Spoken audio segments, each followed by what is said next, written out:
How to install Sodium on Minecraft. Hi guys, so in this video I'll teach you how to install Sodium on Minecraft. So if you want to learn how it's done, just watch this video until the very end. It's just pretty quick and simple, so let's go. So what you need to do is to just close your Minecraft, and then from in there just head over to a browser and search for Sodium Minecraft. So just search for that, and you can see here the Modrint. So just click on the Modrint Sodium versions, and then this will open a page, and what you need to do is you just need to actually choose the one that is supported your Minecraft right here. So for me, I will choose this one right here, so I can just click on this, and as you can see, the Sodium is downloading.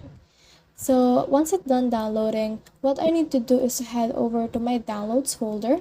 So I can do so by clicking on the file icon right here, and then what you need to do next is to extract it. So let's try to extract it. Click on extract files, and then click on OK. As you can see, the sodium fabric has been extracted. So what you need to do next is to just click on the jar file on here.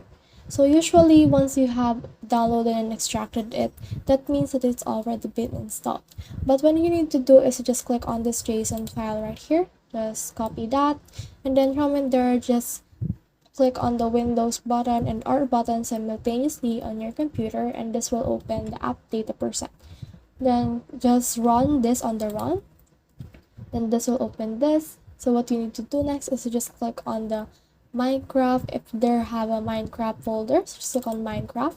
And then from in here, usually there's a mods folder, but if you don't see that, just right click on this, click on new, click on folder, and then from in here, just put in mods.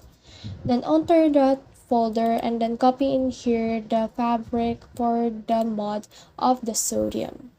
So that's the whole process. I hope this video helped you to install Sodium on Minecraft. If you have questions or comments, kindly put in the comment section below, and if not, don't forget to subscribe and like. Thanks.